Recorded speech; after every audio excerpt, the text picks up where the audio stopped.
أعوذ بالله من الشيطان الرجيم بسم الله الرحمن الرحيم إن الله وملائكته يصلون على النبي يا أيها الذين آمنوا صلوا عليه وسلموا تسليما আমার সাথে সবাই একসাথে দরুদ পড়বেন। রাজি আছেন? রাসূলুল্লাহকে ভালোবাসেন তো নাকি?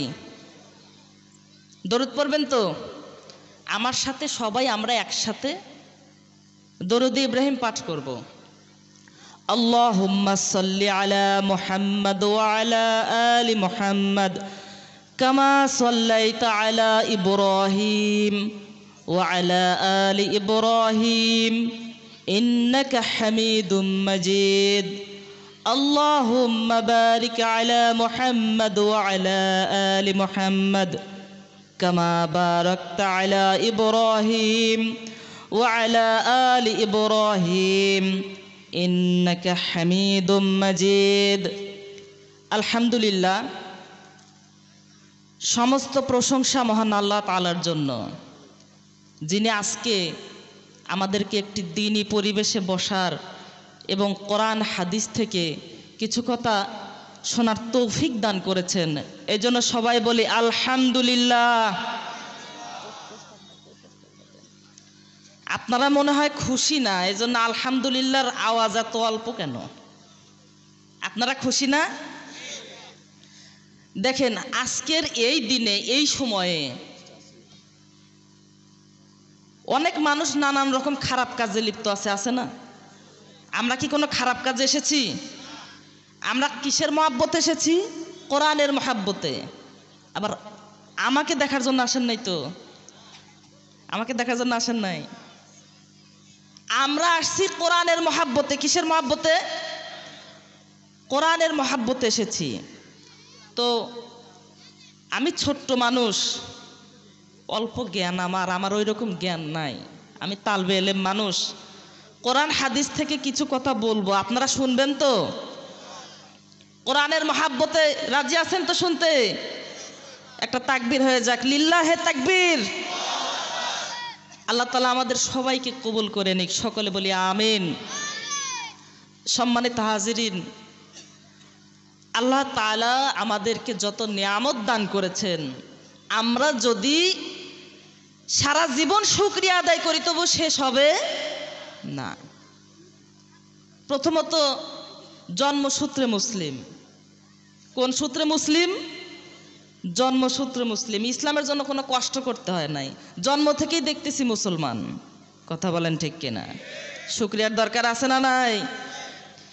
এমন একজনের উম্মত করে আল্লাহ তাআলা পাঠিয়েছেন, যার উম্মত হওয়ার জন্য প্রত্যেক নবী আল্লাহর কাছে দোয়া করেছেন। আলহামদুলিল্লাহ পড়েন। এমন একজনের উম্মত আমরা হয়েছি ভাই, অথচ আমরা বুঝি না। আমরা বুঝি না। আজকে আমার আলোচনার বিষয় হলো, আমি নামাজ নিয়ে অল্প 2-4টা কথা বলবো। কোন বিষয় নিয়ে? নামাজ নিয়ে। তো যাই হোক, আজকে আমরা একত্রিত হয়েছি হযরত বড় পীর আব্দুল কাদের জিলানী রহমতুল্লাহ আলাইহি নুরানি হাফেজিয়া মাদ্রাসা ও ইতিমখানার উদ্যোগে প্রথম বাৎসরিক ওয়াজ মাহফিল। এই মাহফিলটা আয়োজন করেছেন আমাদের এই মাদ্রাসার যে পরিচালক মোস্তফা ভাই, তারপরেও এলাকার সবাই তাকে সাহায্য করেছে।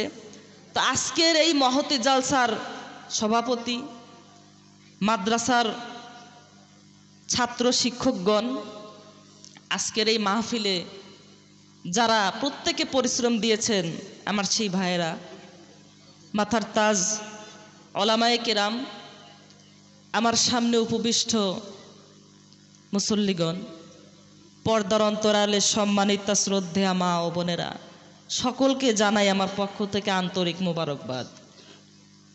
সম্মানিত হাজিরিন, আপনারা আবার বলতে পারেন যে মোবারকবাদ জানালো, সালাম কেন দিল না? বলতে পারেন না? এই জন্য সালাম প্রথমে দিয়েছি, আসসালামু ক্বাবলাল কালাম। কথা বলার আগে সালাম দিতে হবে। কথা বলার আগে বেশি বেশি সালাম দিবেন, রাজি আছেন তো? বেশি বেশি সালাম দিবেন। যে ব্যক্তি প্রথম সালাম দিবে ওই ব্যক্তি অহংকার মুক্ত। কি মুক্ত? অহংকার মুক্ত। কথা প্রসঙ্গে তো অনেক কথা চলে আসে। এই যে শয়তান, যার ধোকায় পড়ে আমরা খারাপ কাজ করি, এর জীবনে কোন আমল ছিল না বলেন? সব রকম আমল করেছে, একটা কারণে শয়তান হয়ে গেছে, অহংকার। কি কারণে? অহংকার।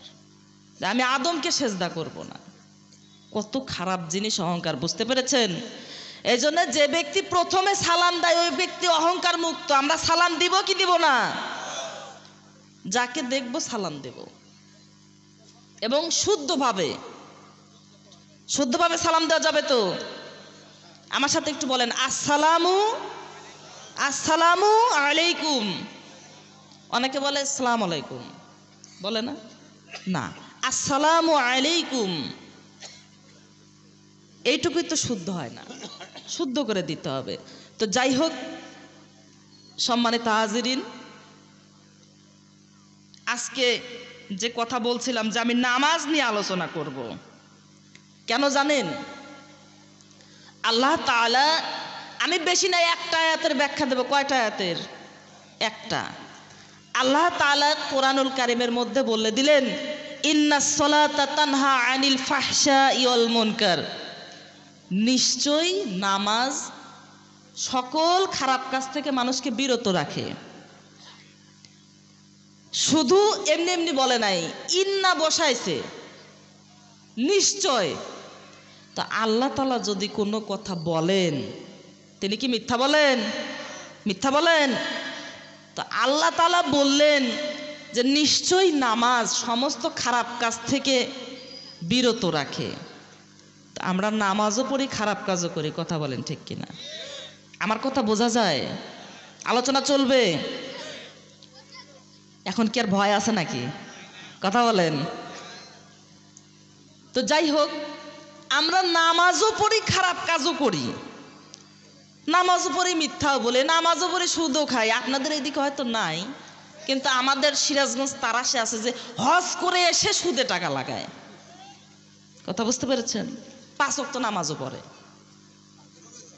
তো নামাজও পড়ি, খারাপ কাজও করি, অথচ আল্লাহ তাআলা বললেন যে ব্যক্তি নামাজ পড়বে সে খারাপ কাজ থেকে বিরত রাখবে। তাহলে কথা কারটা সত্য?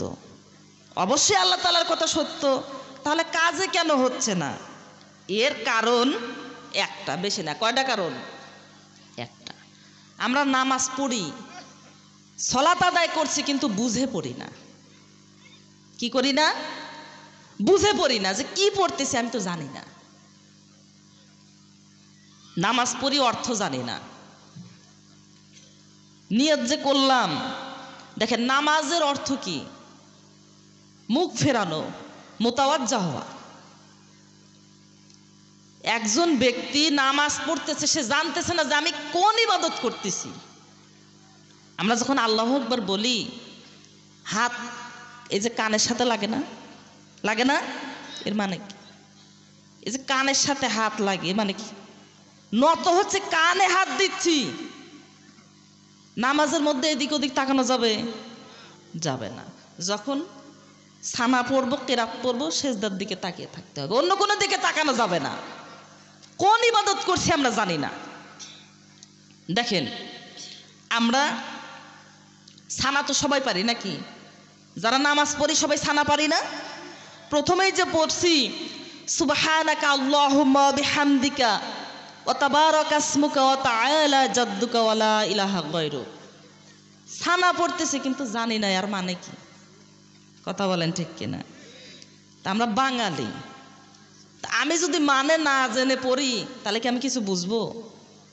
নামাজ পড়তেছি, মন চলে গেছে অন্য কাজে। কথা বলেন ঠিক কিনা? এই কথাগুলো আপনারা হয়তো বলবেন যে হুজুর নামাজের ওয়াজ শুনেছি। বলার কারণ আমার একটাই, ওয়াজ মাহফিল কি কম হয়? কথা বলেন। কোরআন হাদিসের আলোচনা কিন্তু কম হয় না। এই যে প্রত্যেক শুক্রবার আলোচনা হয়, এই যে ওয়াজ মাহফিল হয়, কিন্তু আমাদের মধ্যে তাসির নাই। কথা বলেন। তাসির নেই, আমরা মানি না, বুঝেই না, মানবো কি? কথা বলেন। নামাজ পড়তেছি একটা, যেই ইবাদত আমি দিনের মধ্যে 5 ওয়াক্ত করতেছি, এর মানে জানি না, এর মানে জানি না। এই যে ছানা পড়লাম, এই ছানার অর্থ কি? সুবহানাকা আল্লাহুম্মা, হে আল্লাহ আমি আপনার পবিত্রতা ঘোষণা করছি, পবিত্রতা বর্ণনা করছি। এরপরে কি? ওয়া বিহামদিকা, এবং আপনার প্রশংসা করছি। হামদ শব্দের অর্থ কি? প্রশংসা করা, আপনার শুকরিয়া আদায় করছি। ওয়া তাবারাকা ইসমুকা, আপনার নাম পবিত্র। ইসমুন শব্দের অর্থ হলো নাম, আপনার নাম পবিত্র, আপনার নামের পবিত্রতা ঘোষণা করছি। ওয়া তাআলা জাদ্দুকা ওয়ালা ইলাহা গায়রুক, ওয়া তাআলা জাদ্দুকা মানে কি? আপনার যে মহত্ব সর্বোচ্চ, আমি সেটা ঘোষণা করছি। আল্লাহ তাআলার মহত্ব কি? সর্বোচ্চ, সর্বোচ্চ মাকাম। হুয়াল হাইয়ুল কাইয়ুম ওয়ালা ইলাহা গায়রুক, এবং আপনি ছাড়া ইবাদতের যোগ্য অন্য কেউ নাই। তাহলে ছানার মধ্যে আমি যে ঘোষণাটা দিলাম যে হে আল্লাহ আমি আপনার পবিত্রতা বর্ণনা করছি, আপনার শুকরিয়া আদায় করছি, আপনার নামের পবিত্রতা ঘোষণা করছি, আপনার নাম নিশ্চয়ই পবিত্র, এবং আপনি ছাড়া ইবাদতের যোগ্য অন্য কেউ নাই। ছানায় যেই কথাগুলো বললাম আমরা জানি, কথা বলেন আমরা জানি। আজকের পর থেকে নামাজের অর্থ বুঝে পড়ার জন্য রাজি আছেন কে কে? একটু হাত উঠান তো। লিল্লাহে তাকবীর। আল্লাহ তাআলা কবুল করে নিক, সকলে বলি আমিন। শোনেন, নামাজ যতক্ষণ আপনি কথা বোঝা যায়, নামাজ বুঝে পড়তে হবে। এই যে ছানা, এমন ব্যক্তি আছে যে নামাজ পড়ে ছানা পারে না, আছে? পারে কিন্তু অর্থ জানে না। কথা বলেন। এখন যদি আমি সূরা ফাতিহার অর্থ ধরি, ফার্স্ট ডিভিশনে কয়েকজন ফেল করবে? কথা বলেন ঠিক কিনা? 90% মানুষ ফেল করবে, বলবে জানি না। এই জন্যই তো আমরা নামাজ পড়ছি, কাজে লাগে না। নামাজও পড়ি, খারাপ কাজও করি। এর কারণ কি? বুঝতেছি না কি পড়তেছি, জানি না। তো ছানা পড়ার পরে আমরা বলতেছি কি? আউযু বিল্লাহি মিনাশ শাইতানির রাজিম, বিসমিল্লাহির রহমানির রহিম। আমি বিতাড়িত শয়তান হতে আল্লাহ আপনার কাছে পানা চাই। বিসমিল্লাহির রহমানির রহিম, পরম করুণাময় অতিশয় দয়ালু আল্লাহর নামে শুরু করলাম।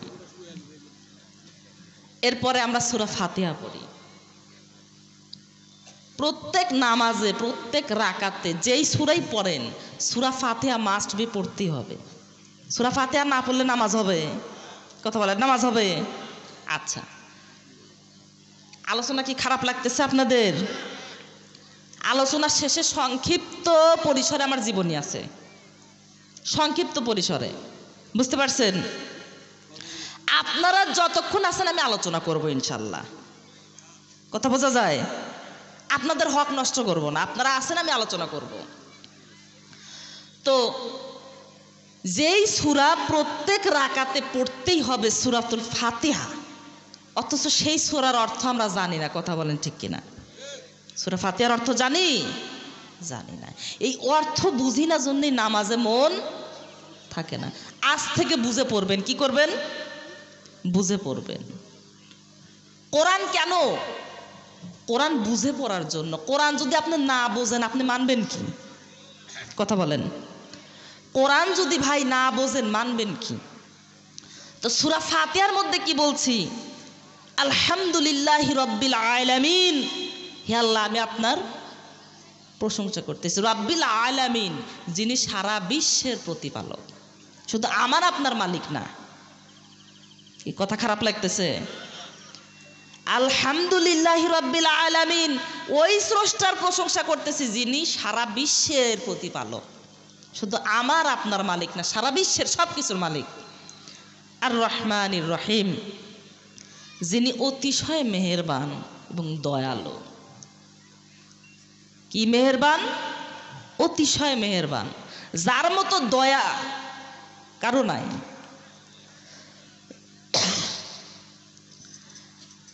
এরপরে কি বলতেছি, মালিক ইয়াউমিদ্দিন, বিচার দিনের মালিক। কোন দিনের মালিক? কথা বলেন, কোন দিনের মালিক? বিচার দিনের মালিক। এখন আমি যখন জানবো যে মালিক ইয়াউমিদ্দিন মানে বিচার দিনের মালিক, এই আয়াতটা যখন আসবে তখন আমার যে বিচারগুলো আছে এই বিচারগুলো মনে পড়বে না? কথা বলেন, যে আমার মালিক একজন আছে। এই যে দুনিয়াতে আল্লাহ তাআলা আমাদের ইখতিয়ার দিয়ে দিয়েছেন, আমরা গুনাহ করতেছি, কেউ নামাজ পড়তেছি না, কেউ রোজা রাখতেছি না। রমজান মাস আসলে যে চিত্র দেখা যায় যে আচ্ছা ভালো মানুষ রোজা রাখে না। আমি কি ভুল বলতেছি? আমি দেখেছি আমার জীবনে, আমার বাজারে যখন আমি গেছি আমি দেখেছি আচ্ছা মানুষও সুস্থ, রোজা রাখে না, নামাজ পড়ে না। তো আল্লাহ তাআলা স্বাধীনতা দিয়ে দিয়েছেন। দুনিয়াতে তো সমস্যা নাই, দুনিয়াতে যা খুশি তাই করতেছি, তারপরেও নিঃশ্বাস চলতেছে, সমস্যা নাই। সমস্যার জায়গা হলো কিয়ামত। কথা বলেন, সমস্যার জায়গা কোনটা? কিয়ামত। ওই দিন সমস্যা আছে। সেই দিন, কিয়ামতের দিন, আমার আপনার এই যে হাত পা মুখ চোখ নিজেদের কন্ট্রোলে থাকবে না, এরা সাক্ষী দিবে। কথা বোঝা যায়? তো যখন আসবে মালিক ইয়াউমিদ্দিন, যিনি বিচার দিনের মালিক, বিচার দিনের, কিয়ামতের দিনের ওই দিবসের মালিক। তো তখন এই অর্থ যখন আমি জানবো, তখন মনের মধ্যে অটোমেটিকলি যে মালিক ইয়াউমিদ্দিন, বিচার দিনের মালিক, নিজের যে আবেগগুলো আছে মনে পড়বে কিনা? তো যখন এই আবেগগুলো আসবে আপনি অর্থ বুঝে পড়বেন, তখন নামাজ ছাড়া বাহিরে কি মন যাওয়ার সুযোগ আছে? বাইরে মন যাওয়ার সুযোগ আছে? নাই।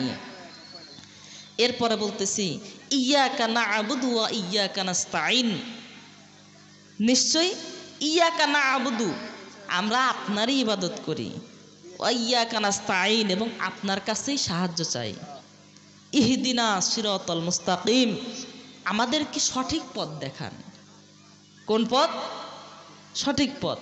সিরাতাল্লাযীনা আন'আমতা আলাইহিম, তাদের পথ যাদেরকে আপনি নিয়ামত দান করেছেন। গায়রিল মাগদুবি আলাইহিম ওয়ালাদ-দালিন, তাদের পথ নয় যারা পথভ্রষ্ট হয়েছে। তো এখন নামাজের মধ্যে যদি আমি বলি আর যদি বুঝতে পারি যে হে আল্লাহ, আপনি আমাদেরকে সঠিক পথে পরিচালনা করুন, সঠিক পথ দেখান, তাদের পথ যাদেরকে নিয়ামত দিয়েছেন, এবং তাদের পথ নয় যারা পথভ্রষ্ট হয়েছে। তো এই অর্থগুলো বোঝার পরেও কি কোনো ব্যক্তি নামাজ পড়ে আবার সুদ খাবে? কথা বলেন, খাবে? এই অর্থগুলো বুঝে পড়ার পরেও কি কোনো ব্যক্তি নামাজ পড়ার পরেও মিথ্যা বলবে, চুগলখড়ি করবে, গীবত করবে না? তা আফসোস, অর্থ আমরা জানি না।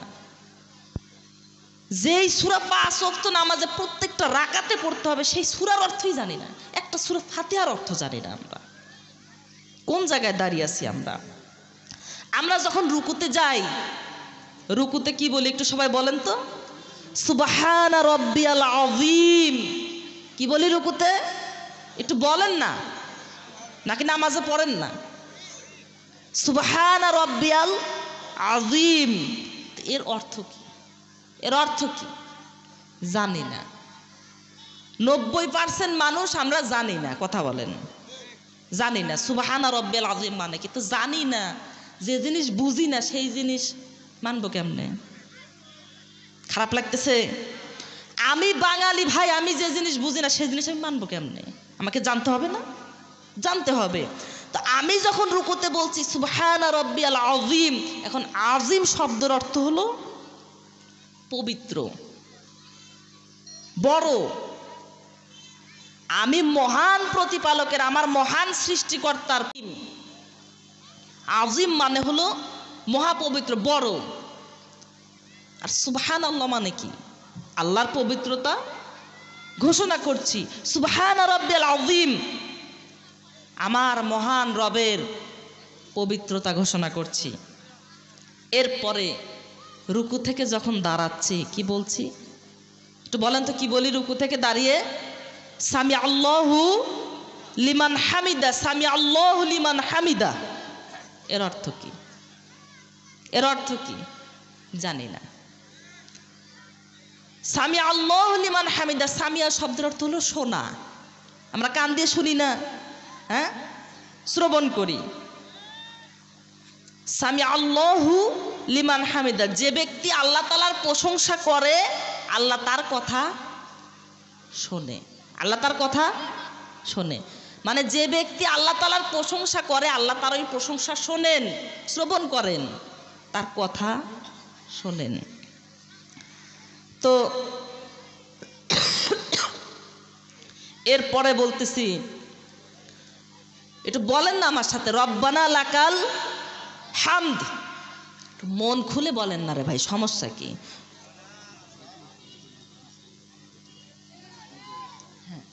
রব্বানা লাকাল হামদ এর অর্থ কি?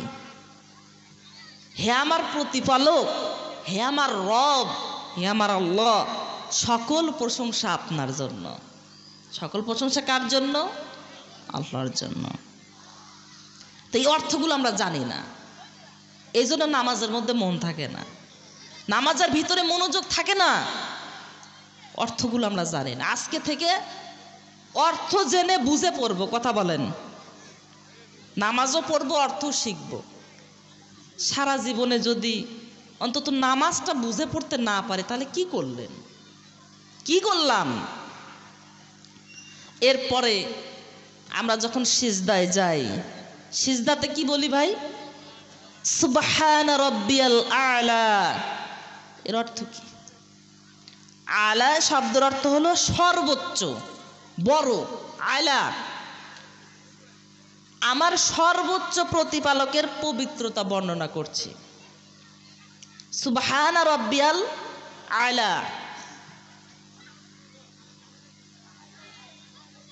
এই অর্থগুলো আমরা জানি না, এই অর্থগুলো জানি না।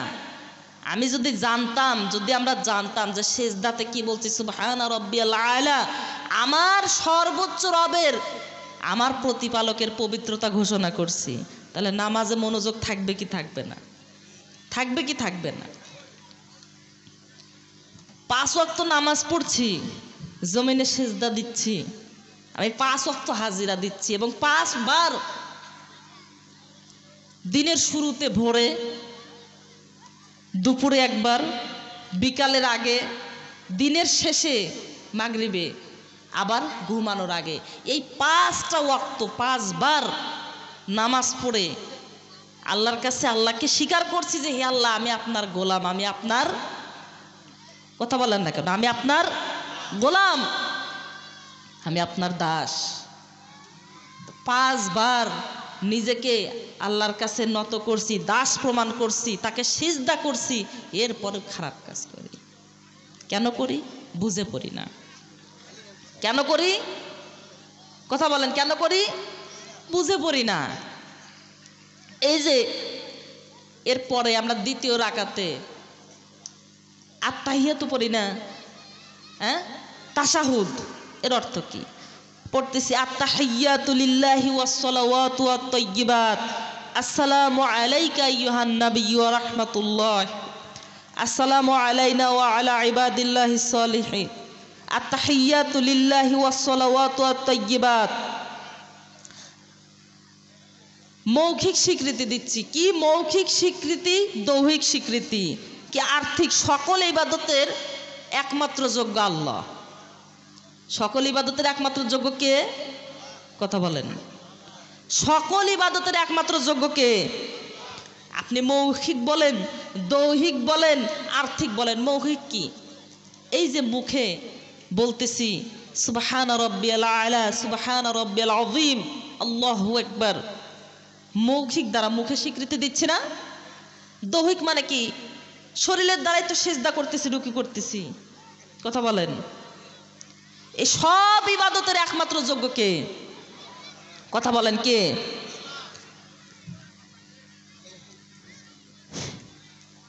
দেখেন, আমরা তো কোনো কিছুরই অর্থ জানি না। এই যে দরুদ পড়ি, দরুদের অর্থ জানি? জানি। আপনারা রাগ করতেছেন? আপনারা কি আমার উপর রাগ করতেছেন? আপনারা আমার ভালোর জন্যই বলতেছি। নামাজ যখন একজন ব্যক্তি বুঝে পড়বে তখন ওই ব্যক্তির দ্বারা খারাপ কাজ হবে না। শেষ করে দেব আলোচনা।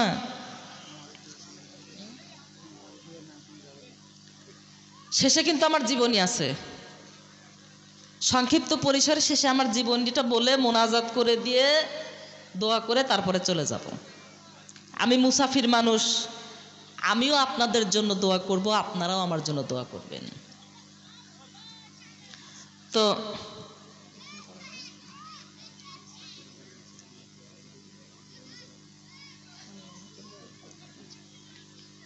তো যাই হোক, দরুদের কথা বলছিলাম, মনে আছে? আপনারা কি ভুলে গেছেন? মনে আছে তো? আচ্ছা, দরুদ যে ব্যক্তি নামাজ পড়ে দরুদ পারে না এমন ব্যক্তি আছে? এমন লোক আছে? দরুদ কম বেশি সবাই পড়ে, কথা বলেন ঠিক কিনা? যে ব্যক্তি দরুদ পড়ে না সে কি নবীর উম্মতের মধ্যে পড়ে? পড়ে? তো দরুদ কম বেশি সবাই পারে, দরুদ আমরা সবাই জানি, কিন্তু অর্থ জানি না। কি জানি না? কথা বলেন, কি জানি না? অর্থ জানি না। দরুদের মধ্যে কি বলতেছি? আল্লাহুম্মা সাল্লি আলা মুহাম্মাদ, হে আল্লাহ আপনি মুহাম্মাদুর রাসূলুল্লাহ সাল্লাল্লাহু আলাইহি ওয়াসাল্লামের উপরে শান্তি বর্ষিত করুন।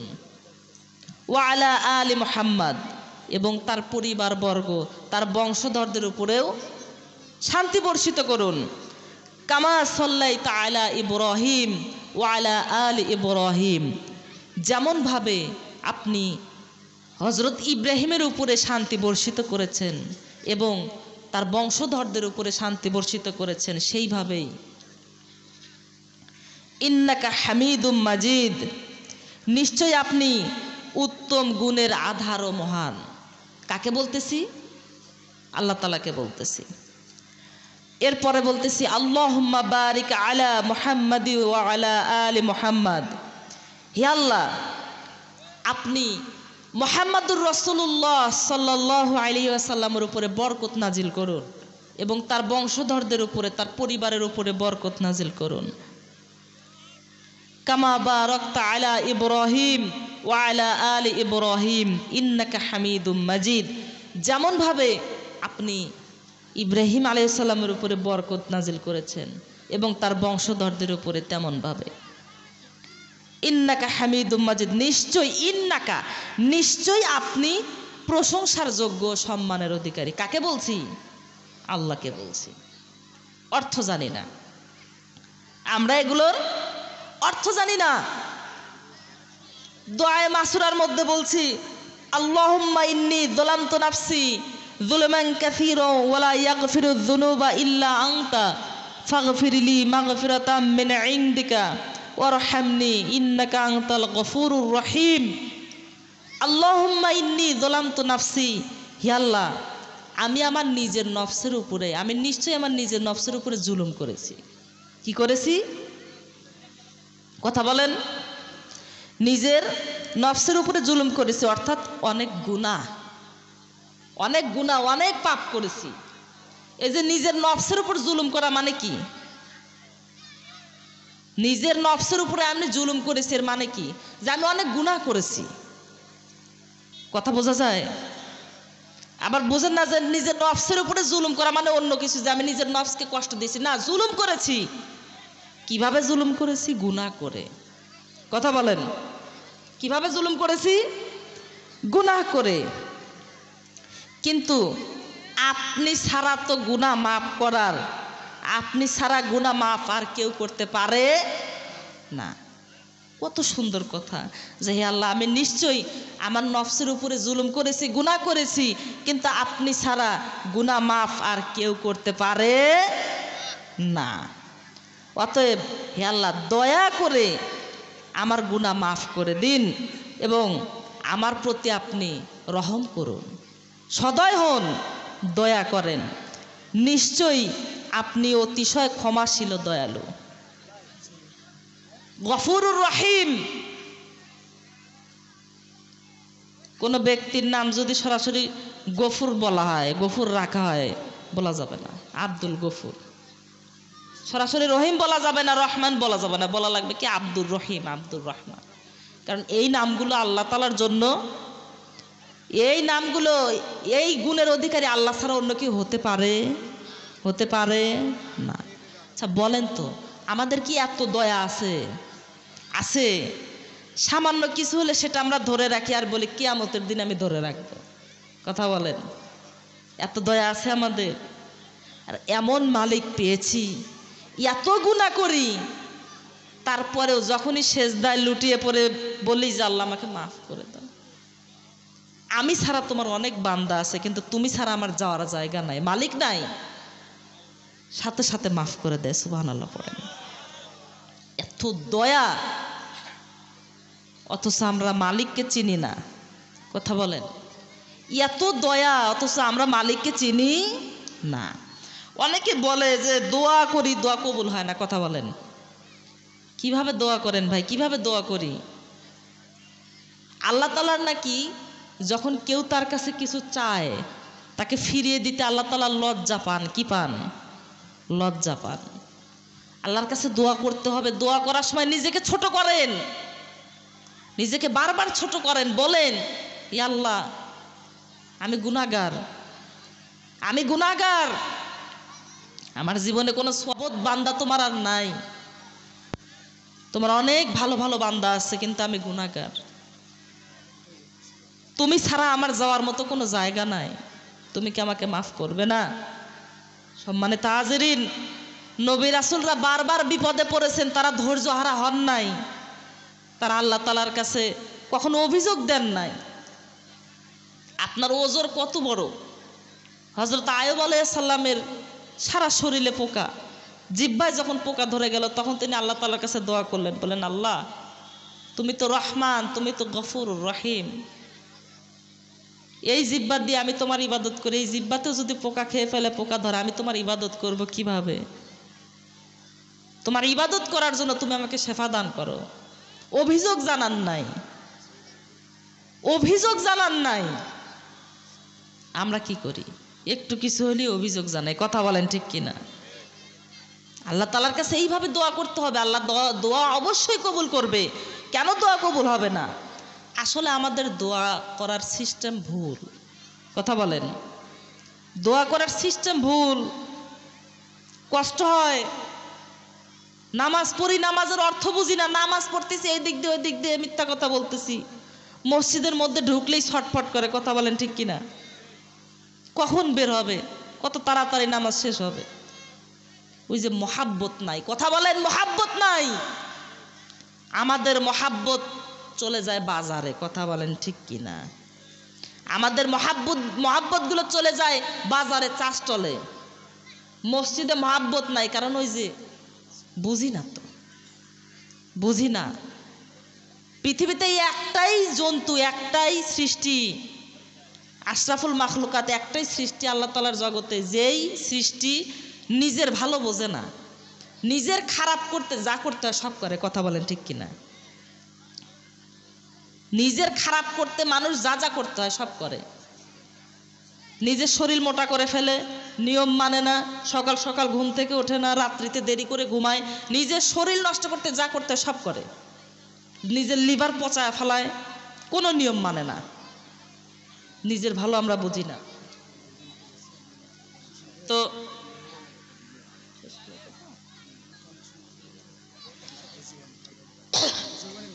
সম্মানিত হাজিরা, আপনারা কি জীবনে শুনতে চান?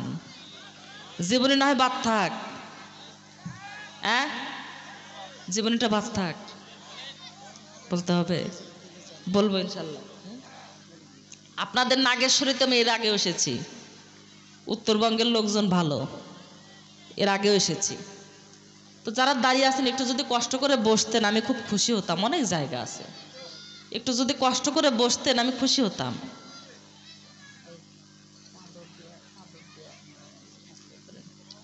তো আমার জীবনীটা আমি বলে দেবো ইনশাল্লাহ। তো এত মানুষের মধ্যে 10 জন যুবক কি নাই যে 1,000 টাকা দিয়ে আমার সাথে একটু মুসাফা করবে? আপনারা কি রাগ করতেছেন? রাগ করতেছেন? এতগুলো মানুষের মধ্যে 10 জন যুবক নাই? হ্যাঁ, 1,000 করে টাকা দিয়ে আমার সাথে মুসাফা করবে? নাই?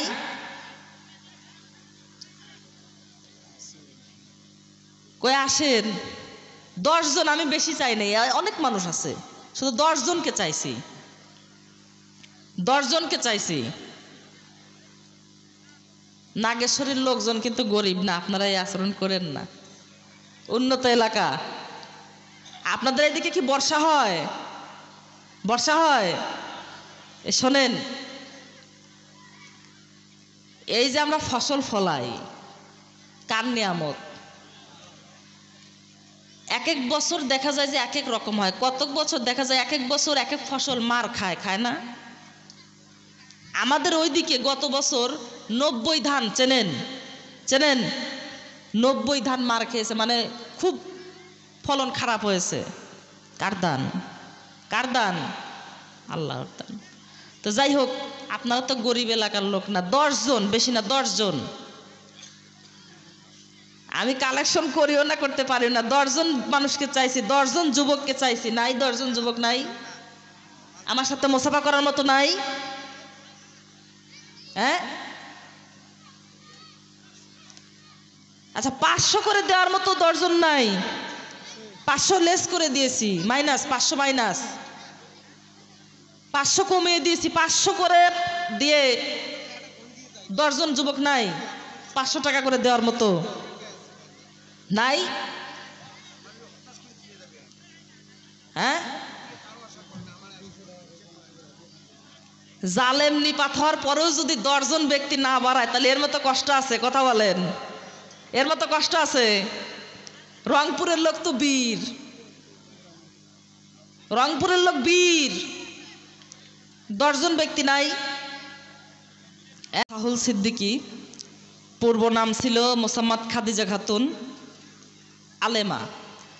আপনারা হয়তো ভাবতে পারেন যে হঠাৎ করে এখন আবার মাওলানা হলো। না, হঠাৎ করে নয়। আমার বাড়ি হলো সিরাজগঞ্জ জেলা, তারাস থানা, তারাস সদরে। আমার বাবা একজন সাবেক সেনা সদস্য, তিনিও আজকে আমার সাথে সফরসঙ্গী হিসেবে এসেছেন। তো আমরা 3 বোন ছিলাম, আমি সবার ছোট। ক্লাস 5 পর্যন্ত পড়ার পরে আমি বগুড়া খাতুনে জান্নাত রাদিয়াল্লাহু তাআলা আনহা মহিলা কওমি মাদ্রাসাতে ভর্তি হই এবং সেখানে শরহে বেকায়া পর্যন্ত পড়ি। ওইরকম বড় আলেম হতে পারেনি, কিন্তু সামান্য ইলমের ছিটাফোঁটা ভিতরে আছে। তালবে এলেম আমি শিখছি, আমি একজন তালবে এলেম। আপনারা আমার জন্য দোয়া করবেন।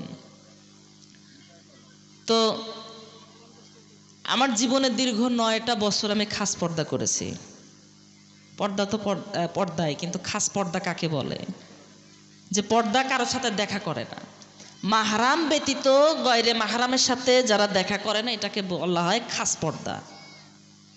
দীর্ঘ 9টা বছর মাদ্রাসাতে গেছি 2009 সালে, আমার এই ঘটনা 2018 সালে। দীর্ঘ 9টা বছর খাস পর্দা করেছি।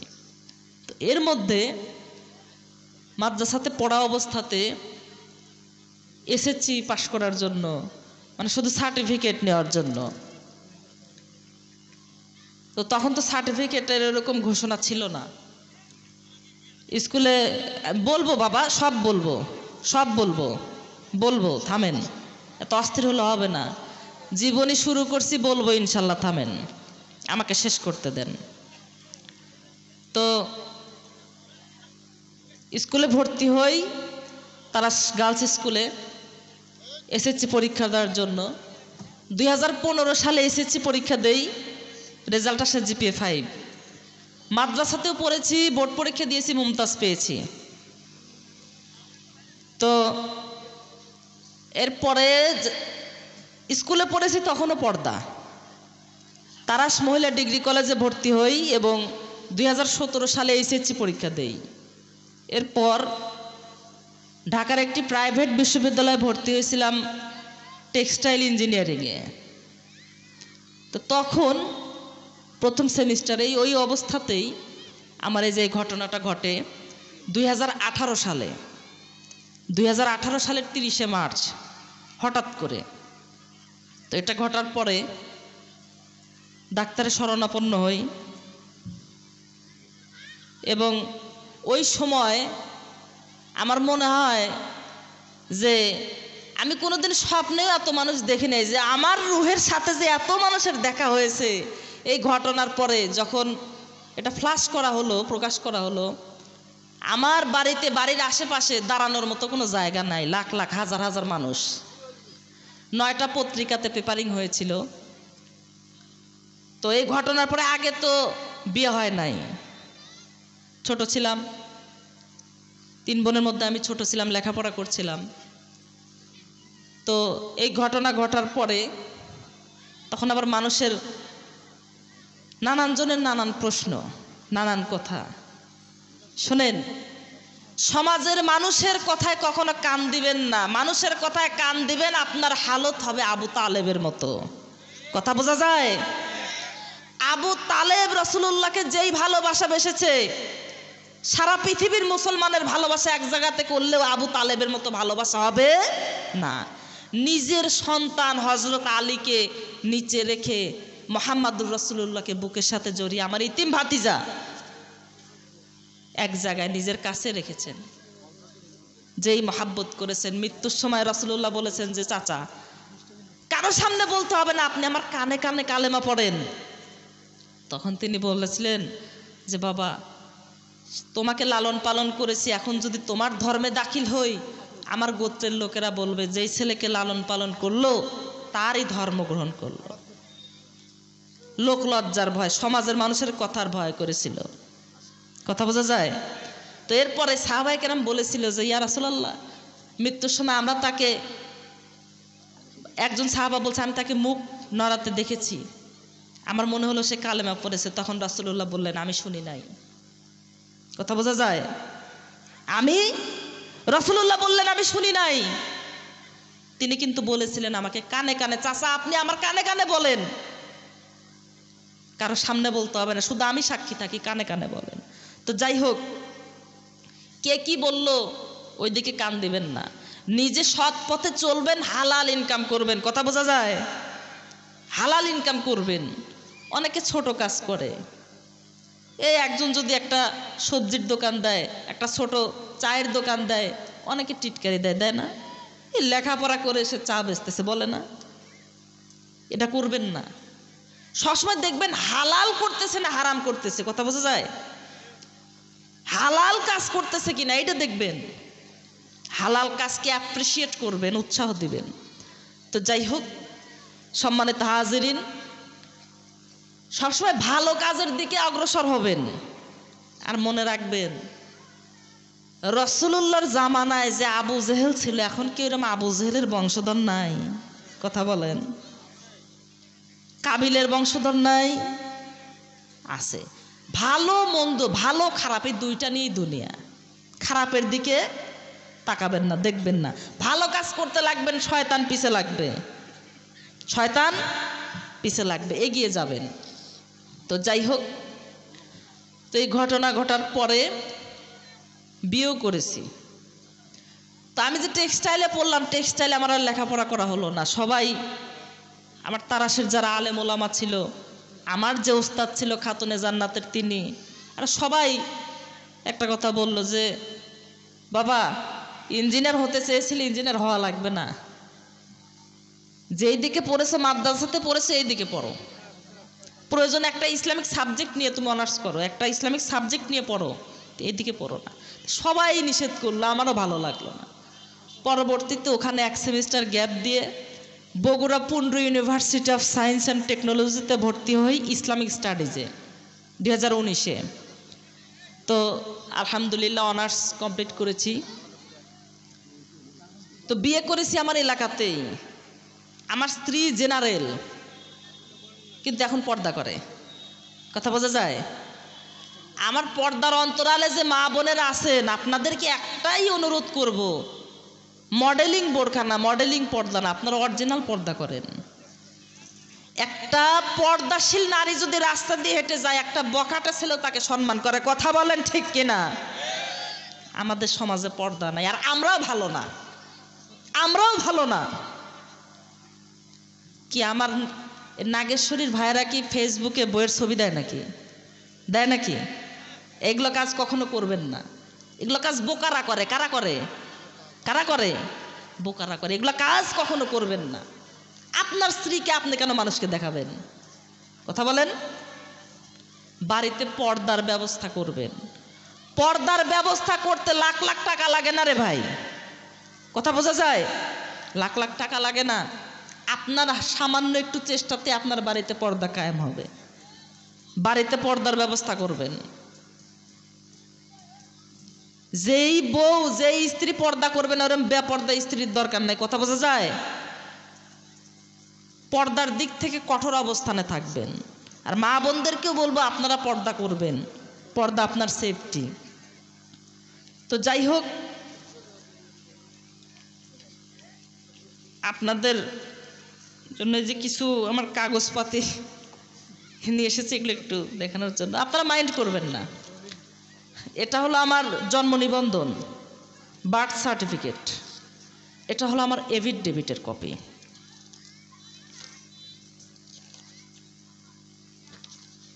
এফিডেভিট তো দুইটা, একটা আমার, একটা আমার বাবার। আর এই যে এটা হলো আমার বিয়ের কাবিনের কপি। রাগ করতেছেন? এগুলো আগে রাখতাম না, কিন্তু এখন রাখি। মানুষজন অনেকে দেখতে চায়।